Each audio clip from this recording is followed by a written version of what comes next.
which seems pretty good. How many of you got this done? Like, you were able to come up with the right answers for this problem? Anyone? Yeah, it's 27, so it's odd, so there was answers? No? Okay, well then, good. All right, so Gauss's law tells us that the flux caused by any given amount of charge, right, is equal to the kind of like the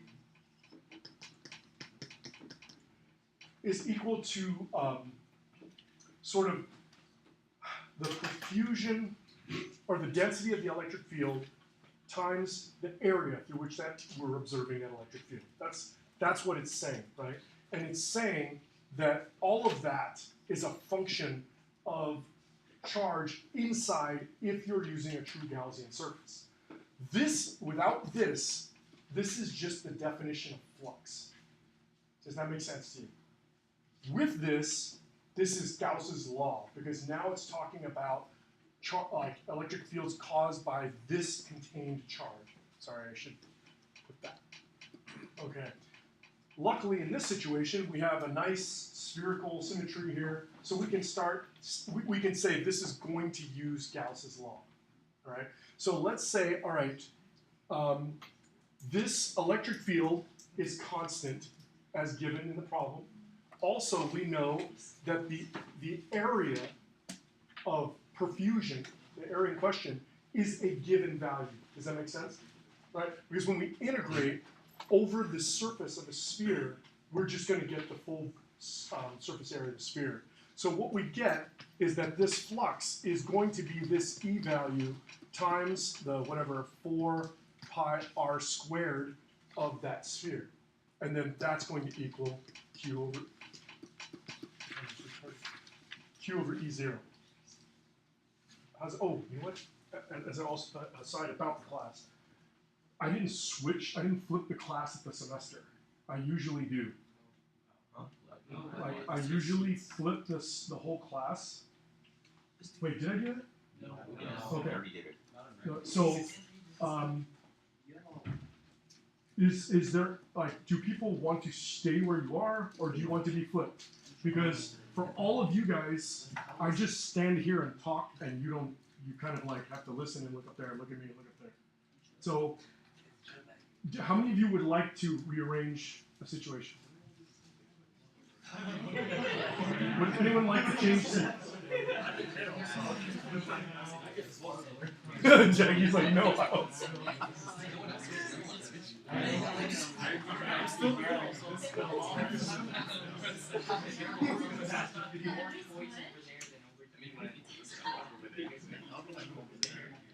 Okay, where the heck is he?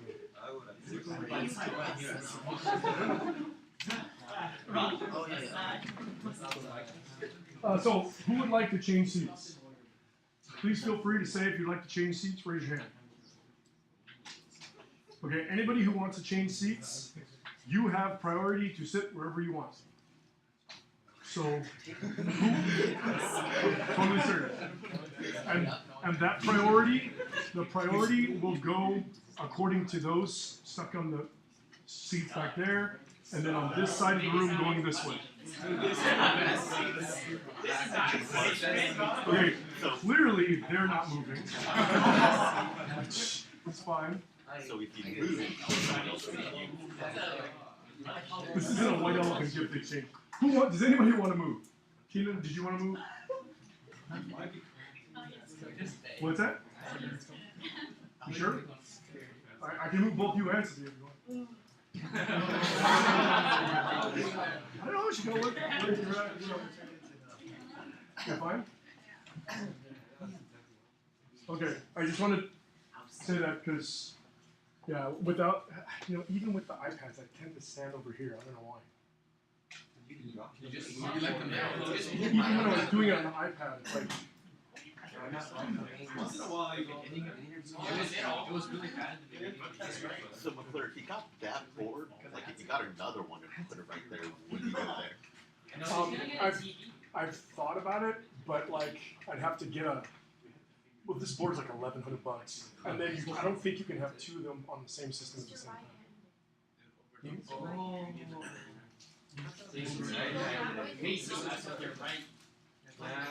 What? No, because like was it last? Did you have my people in my class last year? Remember that TV? Yeah, there was a TV over here, and then I could just. Oh, I see what you're saying because I can stand like this and talk, but. But I mean, I think I lectured from over here several times. Yeah. No, it was when the TV was there.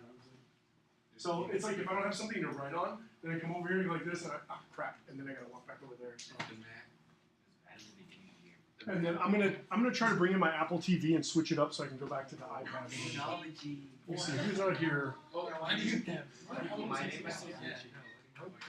was over there and then the team and I come back here. Where are you? Oh, you mean you want me to move you back there? He's there. And you.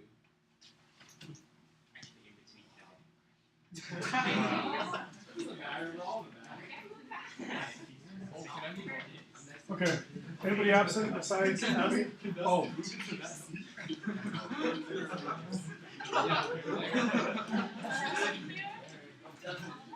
What's that? Don't do it. Is that it? Yeah, it's good.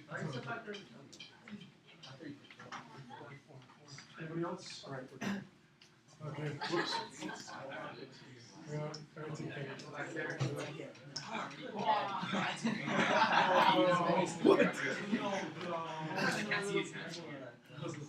Oh yeah. This is the last year of honors. What? Yeah, there will be no more honors after this year. No, there will be one AP, and then there will be regular, and regular will have an optional AP test.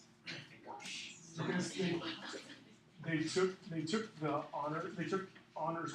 What is essentially AP Physics B, and they cut it in half. And then that thing they cut in half is mech, a tiny bit of thermo, E&M, and that's it. Yeah, I know. But that's pretty much what we did in regular. Mech, a little bit of thermo, and E&M. So I'm just going to teach regular, and then if you want, like, you'll take extra, like, when everybody takes a regular test, you'll have an AP question. Will it be weighted? No, see, that's the thing. It won't be weighted. Then no The one only can thing do that will it. happen is it'll prepare you for the AP test. That's it. See, the issue is, what I'm going to try to think of is, I want to see how many people will do it. And if people will do it without it being weighted, then I'm going to get approved to teach AP1, and then it will actually be that the next year. So you have to sign a contract in September. Like maybe like by the beginning of September that says that you are in AP Physics.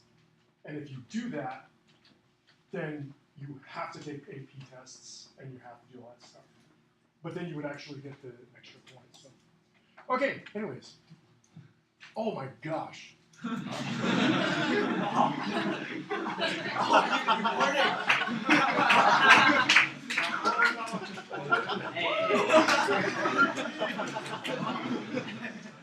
All right, anyways, nothing interesting. I think it was just a discussion about desks or whatever. But anyways, so does this make sense?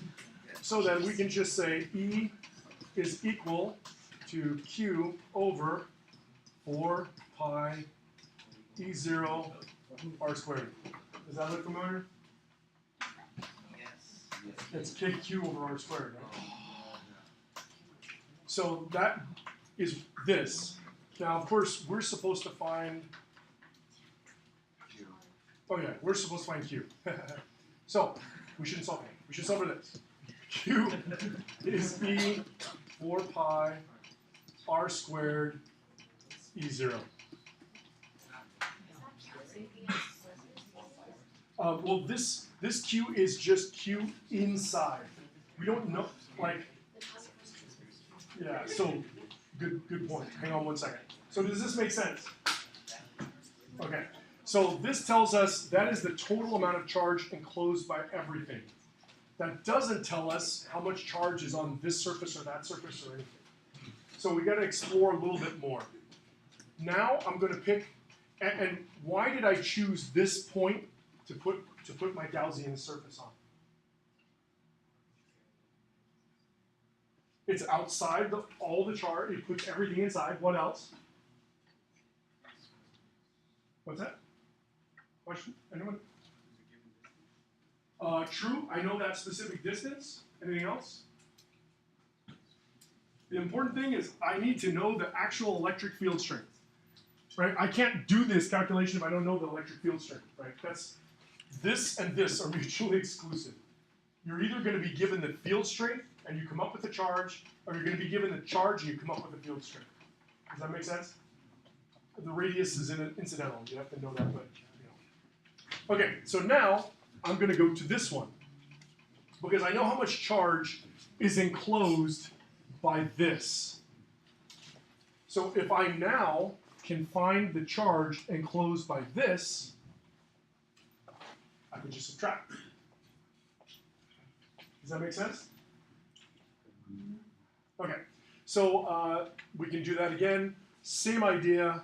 The charge inside that is going to be the electric field strength there, 4 pi r squared E0. That's going to give me the amount of charge on this interior sphere. And then, as per our discussion at the very end of class the other day, if I put, and which way is that electric field going? Yeah, in. Therefore, this must be out. Yes, this must be. This goes up. That must go sideways. No, okay, so this is going to be negative. So this is negative charge inside. And as per that discussion, if I have this charge in here that's negative, what has to happen here? Positive. Now, this is the, okay, I'm going to pause this for a second.